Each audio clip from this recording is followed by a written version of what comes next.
안녕하십니까. 오늘 오픈 세미나 발표를 맡은 신욱수입니다. 오늘 세미나는 믹스업과 그 어플리케이션에 대해서 진행 예정입니다. 먼저 발표에 앞서 발표자 소개가 있겠습니다. 저는 신욱수입니다. DMQA에 2019년 3월 박사과정으로 입학해서 지금 재학 중에 있습니다.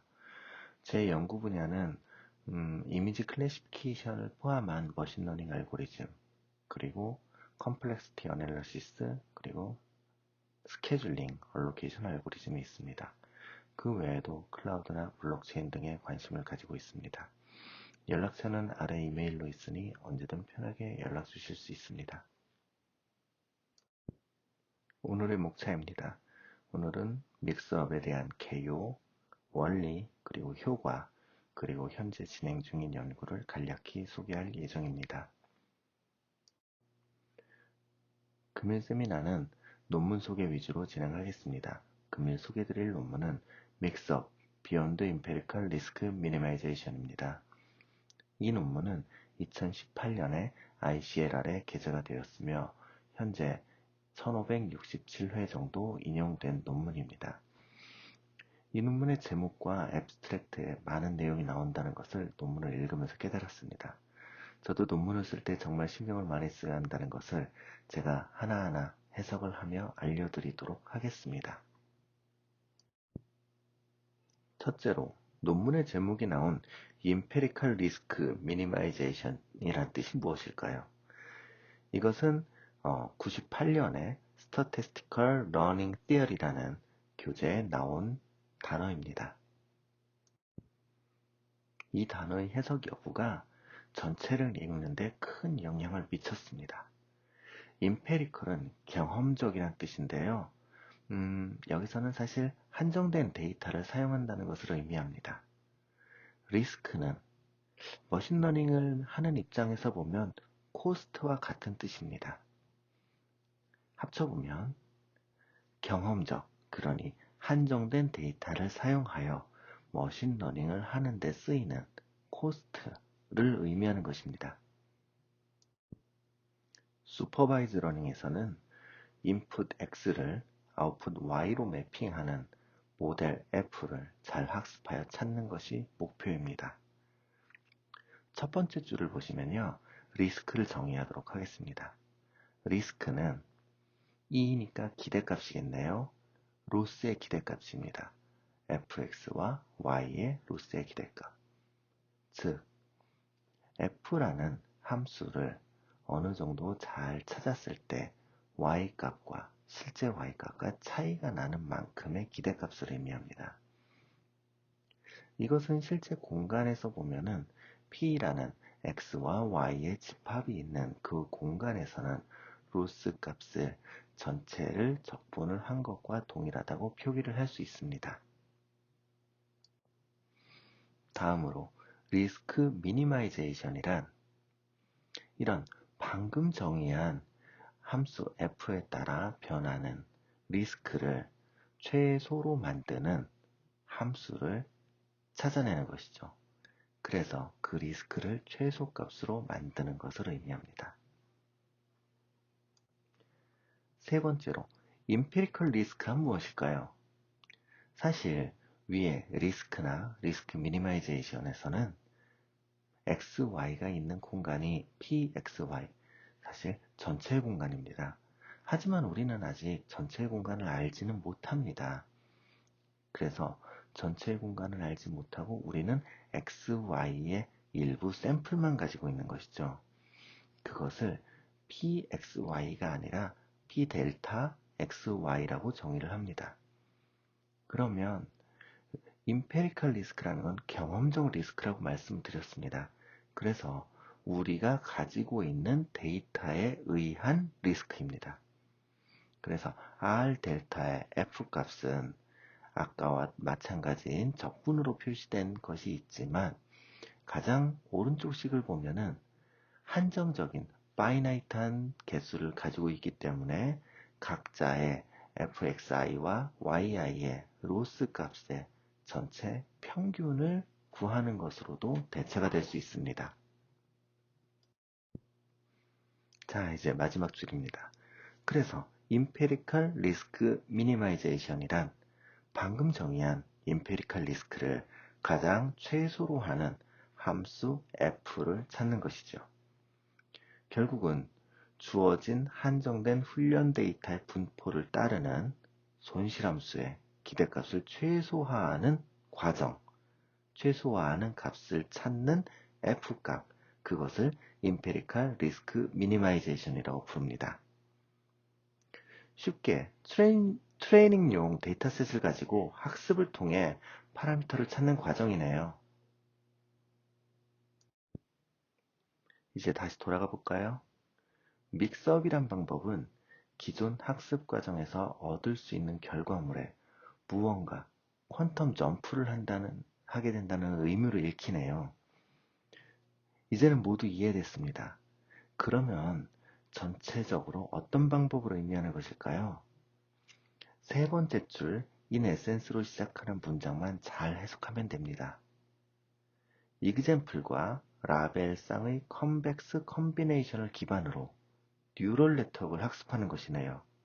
즉, 컨벡스 컨비네이션을 한다는 것은 새로운 데이터를 학습 중에 on the fly로 생성한다는 것이니 결국은 데이터 증강, 즉 어그멘테이션입니다.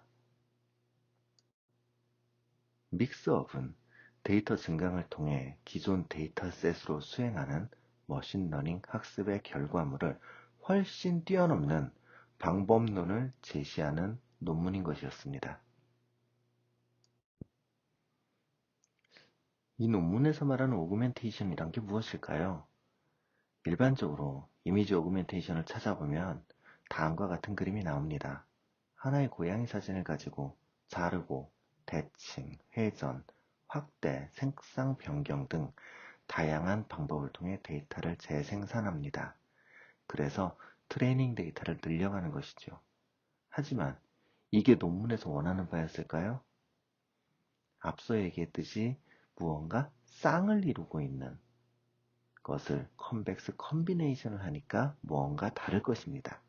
그래서 이 얘기는 논문에서 원하는 바가 아니었습니다. 다음으로 믹스업이 제시한 기여점이 어떤 것인지 알아보도록 하겠습니다. 컨트리뷰션 내용을 보는데요. 가장 눈에 잘 보이는 식이 두 개가 있습니다. 그 식을 잘 읽으면 됩니다. 일단 식 바로 아래쪽 우측에 보면은 람다가 있습니다. 람다는 0부터 1 사이까지의 숫자겠네요. 그리고 이제 다시 식으로 돌아가면 x 틸다는 람다 xi 1 람다 xj. y도 동일하네요. 결국은 x 틸다와 y 틸다는 서로 다른 xi와 xj, yi와 yj의 일정한 람다 1 람다를 곱한 내용이네요. 결국 아까 읽었던 컨벡스 컨비네이션 그러니까 i번째와 j번째의 컨벡스 컨비네이션으로 틸다를 만들어내는 것입니다. 이 컨트리뷰션 내용을 잘 보면 학습을 할 때 xi, yj, xi, yi 이것으로 학습을 하는 게 아니고 x 틸다, y 틸다를 가지고 학습을 합니다. 분명 데이터는 x 틸다, y 틸다라는 데이터가 재생산이 되었습니다. 하지만 원래 xi, yi가 가지고 있던 속성들을, 피처들을 그대로 가지고 있기 때문에 기존의 학습 방법을 바꿀 필요는 없습니다. 그래서 굉장히 간단한 데이터 오그멘테이션 방법이 되는 것이고 코드상으로도 어느 정도 얼마 손대지 않고도 충분히 오그멘테이션을 적용할 수 있는 내용인 것입니다. 그렇다면 이 내용을 적용했을 때 굉장히 많은 오버헤드가 들어갈까요? 아닙니다. 단지 컨벡스 컨비네이션, 리니어 인터폴레이션 두 번을 수행한 것 뿐입니다. 그래서 기존의 알고리즘과 복잡도는 유지하면서 오그멘테이션을 한 그런 데이터를 집어넣게 됩니다. 람다 값은 어떤 것을 넣느냐에 따라 학습의 정도가 달라질 수는 있습니다. 현재는 베타 디스트리뷰션을 사용하게 되는데요. 그것에 대해서는 나중에 설명을 하도록 하겠습니다. 간략하게 구성된 심플 코드를 보면 훨씬 쉽게 알 수가 있습니다. 첫 번째 포문을 보시면 우측에 로더가 두 개가 있네요. 원래는 데이터를 한 개를 불러와서 사용을 하는 것이 익숙하지만 믹스업은 두 개의 데이터를 컨비네이션을 써야 되기 때문에 로더를 두 개를 가져옵니다. 그래서 x1, y1, x2, y2 두 개를 가져옵니다. 그런 다음에 람다 값을 베타 디스트리뷰션에서 임의의 람다 값을 하나 가져오고요. 그리고 앞서 가져왔던 x1, y1, x2, y2로부터 x, y의 새로운 쌍을 만들어냅니다. 그리고는 그 뒤는 동일합니다. x와 y로 로스 값도 구하고 백워드로 업데이트를 프로파게이션을 하기도 하며 옵티마이저도 동일하게 씁니다. 우측에는 그 결과에 대한 효과를 한번 보여줄 수 있는 샘플이 있습니다. 왼쪽 그림에 보면 상단에 ERM이라고 써 있는데 이제 이게 뭔지 아시겠죠? 기존의 방법론입니다. 그리고 우측에는 믹스업입니다.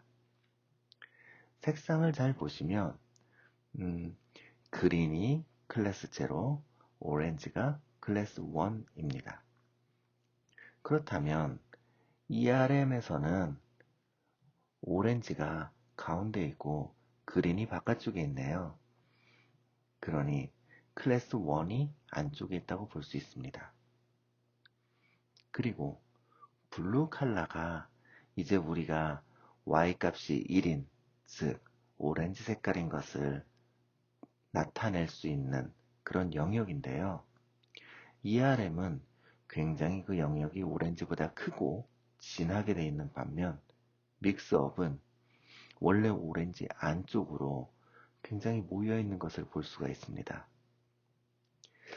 이로써 아주 간단한 그림으로써 믹스업이 ERM보다 효과가 좋다는 것을 한눈에 보여주는 그림인 것입니다. 구형 코드가 상당히 간단하고 모든 방법에 적용할 수 있다는 의미에서 모든 머신러닝 방법을 통칭한 Empirical List Minimization이란 말을 자신있게 사용하고 그것의 Beyond로서 믹스업을 쓴 것이네요. 수식으로만 봤던 믹스업의 샘플을 한번 이번엔 그림으로 봐볼까요? 먼저 왼쪽에 있는 그림을 보겠습니다. 고양이 사진과 강아지 사진, 우리가 머신러닝에서 가장 좋아하는 사진이 두 개가 있네요. 고양이는 1, 0이란 라벨이 붙어 있고요. 강아지는 0, 1이라는 라벨이 붙어 있습니다. 만약에 그것을 람다는 0.5로 해서 믹스업을 한다면 어떻게 될까요? 일단 먼저 가운데 큰 그림에 라벨을 먼저 볼까요? 라벨은 0.5, 0.5. 아까 얘기했던 식에 있는 그대로 나왔네요. 그러면은 그림은 어떻게 변했을까요? 사실 그림은 고양이와 강아지가 흐릿하게 반반씩 섞여 있는 그림이라서 뭐라고 말하기가 좀 애매하지만 제 눈엔 약간 강아지가 더 잘 보이는 것 같습니다만 정확히 반반 섞인 그림입니다. 이제 우측에 있는 그림을 한번 봐보겠습니다. 우측에는 나비와 전투기가 있습니다. 하지만 요번에는 믹스업을 좀 다르게 하였습니다.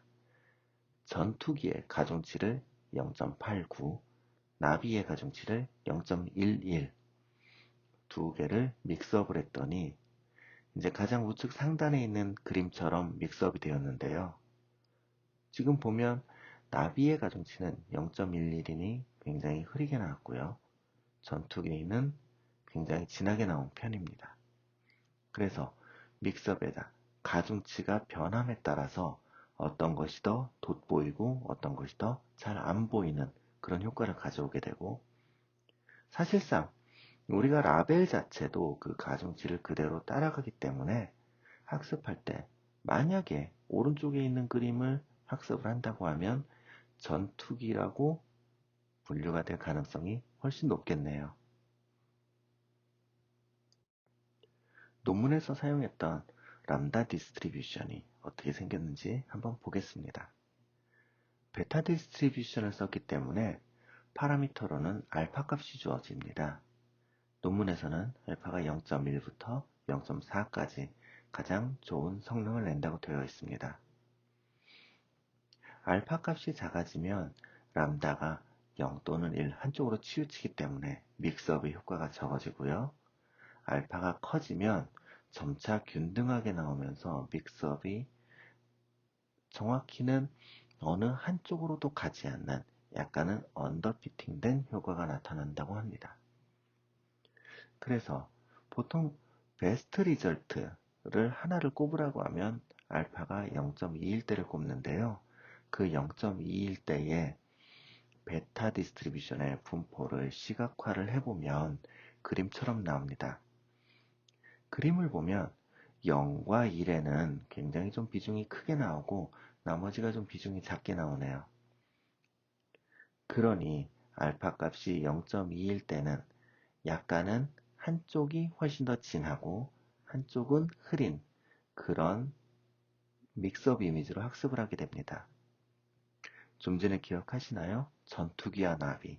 그러면은 전투기를 주로 보여주면서 나비는 그것을 약간 노이즈나 아니면 로버스터니스를 좀 주는 그런 효과를 보여주게 됩니다.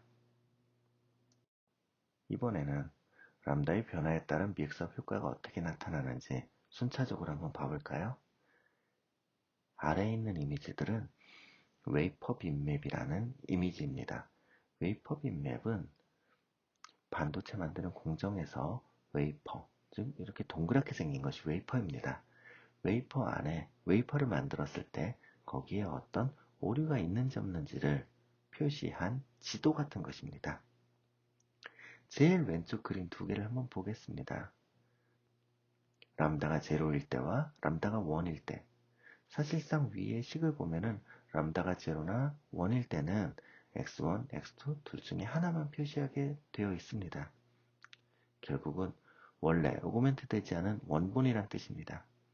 그래서 람다가 1일 때, 0일 때와 람다가 1일 때 그 두 가지 이미지를 믹스업 하면서 람다가 변해감에 따라 어떻게 되는지 한번 차례로 볼까요? 상단 윗줄을 점차 오른쪽으로 따라가 보겠습니다. 람다 0.1, 0.2, 0.3 이렇게 갈수록 점점 가운데 이렇게 큰 점 같은 것이 있는 그 점은 점차 흐려지고 동그라미가 있는 모양이 점차 진해지게 됩니다.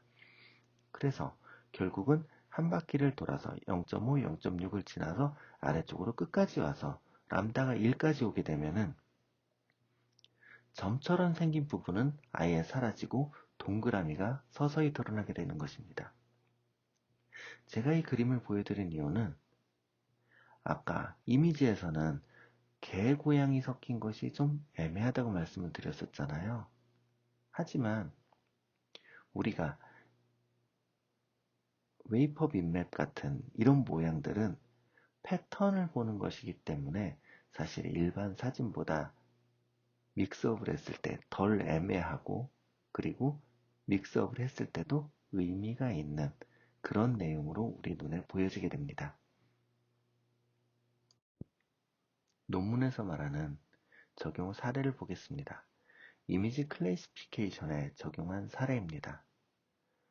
사이파 10과 사이파 100 데이터셋을 가지고 모델은 레즈넷, 댄스 등을 사용하였네요. 결과를 보면은 Empirical Risk Minimization 원래 학습 방법이죠. 원래 학습 방법보다 믹스업이 테스트 에러가 모두 적게 나타난 것을 볼 수가 있습니다. 결국은 이미지 클래시피케이션에서는 적용을 하면 무조건 좋아진다는 것을 보여주고 있습니다. 음성 데이터에 적용하면 어떻게 되는지 한번 볼까요? 구글 코맨드 데이터셋이란 것은 간단한 단어들을 녹음해 놓은 웨이브 파일입니다. 사실 웨이브 파일도 두 개의 웨이브 파일을 동일한 시점에 따라 믹스업을 할 수가 있습니다. 그래서 믹스업을 했을 때 어떤 결과가 나왔는지 에러를 기준으로 한번 봤는데, 사실 이것은 모델에 따라 약간의 성능 차이가 있네요. 어떤 것은 믹스업이 더 좋고 어떤 것은 기존 방법이 더 좋기도 합니다. 이번 페이지는 라벨 오류 비율에 따른 믹스업의 효과를 보여줍니다. 약간 특이한데요. 라벨이 잘못 붙어 있을 때 믹스업을 하면 어떤가를 보여주는 것입니다. 라벨을 일부러 잘못 붙이고 테스트를 진행을 합니다. 라벨이 20% 잘못 붙었을 때, 50%, 80%가 잘못 붙었을 때의 테스트 에러를 보는데, 라벨 커럽션이 클수록 테스트 에러는 커지지만 기존 방법보다는 믹스업을 쓴 방법이 확실히 좋은 성능을 보여주고 있습니다. 신기하죠? 라벨이 잘못돼도 더 좋은 성능을 보여준다니. 저는 이렇게 해석을 해봤습니다. 믹스업을 한다는 것은 두 개를 섞어주는 것입니다. 그러니 라벨이 잘못 붙어 있는 것이 두 개 섞이기보다는 라벨이 잘 붙어 있는 것이 존재할 확률이 좀 더 커지니 약간 좀 더 성능이 잘 나오는 것이 아닐까요? 근데 이게 사실 현실과도 정확히 맞습니다. 아까 잠깐 보여드렸던 웨이퍼 자료가요. 라벨이 틀린 것이 많이 있습니다. 조금 이따 다시 설명드릴게요. 이러한 믹스업을 어떻게 활용할 수 있을까요? 현재 이 논문에서 믹스업의 역할은 믹스업을 사용하여 기존 싱글 라벨 클래시피케이션의 성능을 향상시켰습니다. 하지만 믹스업의 중간 과정과 본질을 한번 생각해 보면 좋을 것 같습니다. 두 개의 서로 다른 X를 합칩니다. 라벨은 원핫 벡터로 구분이 되어 있습니다. 두 개를 비율에 따라서 합칩니다. 그러면은 사실 믹스업의 중간 과정에서는 두 개의 라벨이 일정한 람다, 1-람다의 비율로 나오게 됩니다. 결국은 멀티라벨 문제에 좀 더 적합하겠다라는 결론을 얻게 되었습니다. 그래서 저는 이 믹스업을 현실에 적용을 해보고자 했습니다. WM811K란 실제 웨이퍼 빈맵을 말하는데요. 오픈 데이터입니다. 웨이퍼 빈맵 81만 장을 가지고 있는 데이터입니다.